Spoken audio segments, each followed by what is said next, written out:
the less desirable residential district. The fact is, I don't know what will become of us. Here it is, the middle of August, and the coldest day of the year. It's simply freezing. The dogs are sticking to the sidewalks. Can anyone explain that? No. But I'm not surprised. The whole world's at 6s and 7s, and why the whole house hasn't fallen down about our ears long ago is a miracle to me. Every night, the same thing. Will the master come home safely or what? Will he bring home anything to eat? In the midst of life, we are in the midst of death. A truer word was never said. Of course, Mr. Antrobus is a fine man, an excellent husband and father, a pillar of the church, and has all the best interests of his community at heart. Of course, every muscle goes tight whenever he passes a policeman, but what I think is that there are certain charges that ought not to be made, and in my opinion, ought not allowed to be made. Everyone's human, who isn't? Mrs. Antrobus is about the finest woman you can ever hope to see. She lives only for her children, and if it would be of any benefit to those children, she'd see us all stretched out dead at her feet without turning a hair, and that's the God's truth. If you want to know anything more about Mrs. Antrobus, just look at a tigress and the park.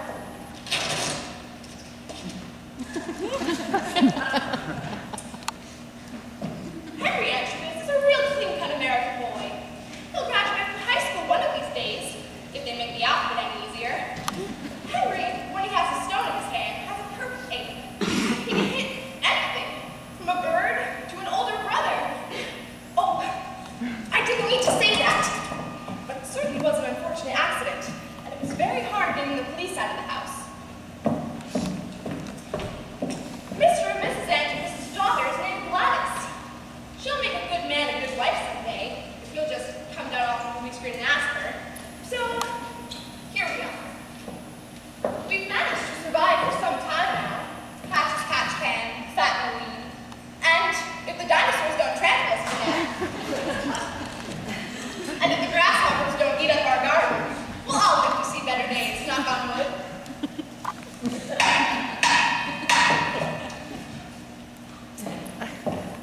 Every new child born to the Antrobuses seems to them to be sufficient reason for the whole universe is being set in motion. And each new child that dies seems to have inspired a whole world of sorrow. And what the end of it will be is still very much an open question. But my advice to you is not to inquire as to why or whither. Just enjoy your ice cream while it's on your plate. That's my philosophy. Don't forget, it was just a few years ago that we came through the depression by the skin of our teeth.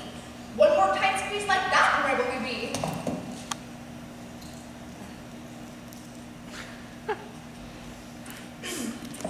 We came through the depression by the skin of our teeth. One more tight squeeze like that, and where will we be? It's a way.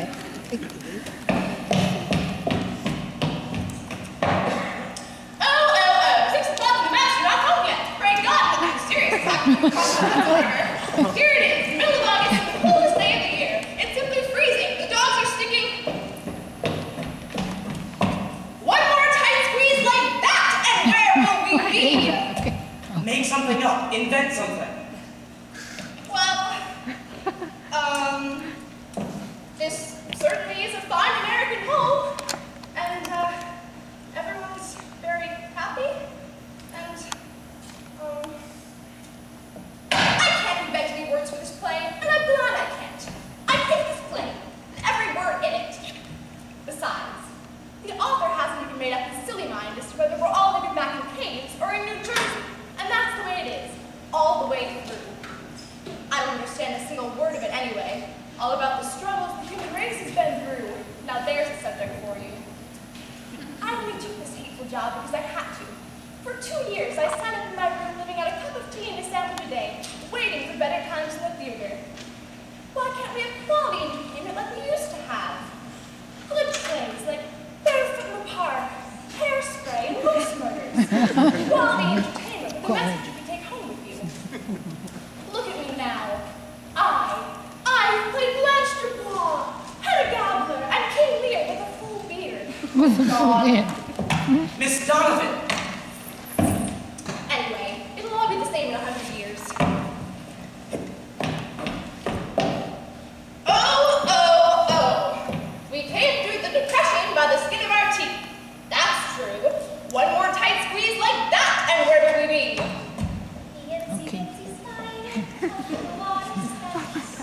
Sabina, you let the fire go out! One thing and another in a house all 6 and 7 might as well be dead as alive. Here it is, the coldest day of the year, right in the middle of August, and you've let the fire go out. Mrs. Antrobus, I'd like to give my 2 weeks' notice, Mrs. Antrobus. I'm sorry, but a girl like I can get a situation where they're rich enough to have a fire in every room, Mrs. Antrobus, and a girl don't have to carry the whole weight of the household on her shoulders. And a home, Mrs. Antrobus, without children, that is children are the only a parent can stand. And that's the God's truth. And Mrs. Antrobus, a home where decent, self-respecting girls don't have to worry about being pinched in dark corridors. I mention no names and make no charges. So, Mrs. Antrobus, you have my notice. I hope I'm perfectly clear. You've let the fire go out. Have you milked the saber-toothed tiger? I don't understand a word of this play. Yes, I've milked the saber-toothed tiger. Well, Mr. Antrobus, we have no food and we have no fire. We'd better go over to the neighbors and get some fire. Mrs. Antrobus, I can't! I'd die on the way there, you know I would! It's worse than January, it's suddenly freezing. Very well, I'll go. No, you mustn't go! We'd all perish if you left, you know we would! How do you know Mr. Antrobus will be back? You don't know. If you go, I'll just kill myself. Yes, Lina. Every night the same thing. Will the master come home, or won't he? Will we starve to death, or freeze to death? Will we be killed by burglars? Oh, I don't know why we go on living. I don't know why we go on living at all. It's easier being dead.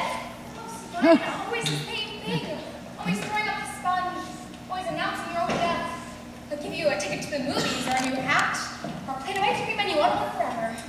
You don't care whether we live or die. All you care about are those children. If it would be of any benefit to them, you'd see us all stretched out dead. Well, maybe I would. And little thanks you get from them. They're ashamed of you. They talk about you behind your back. Half the time they pretend they're someone else's children. I'm not asking for any thanks. And Mr. Antrobus, well, you don't understand him. All that work he does trying to discover the alphabet and the multiplication table, everything he does, you work against. Oh, Sabina. When Mr. Antrobus raped you home from your Sabine Hills, he did it to insult me. He did it for your pretty face and to insult me. Oh, you were the new wife, weren't you? For a year or two, you laid in bed, and you polished the nails on your hands and feet, and you combed your hair and blew the hair combs up to the ceiling. And I bore children, and between my very groans, I stirred the cream that you would put on her face. Huh. But I knew you would last. You did last. But it was I who inspired the alphabet. I'm sorry to say it, Mrs. Antrobus, but you're not a beautiful woman.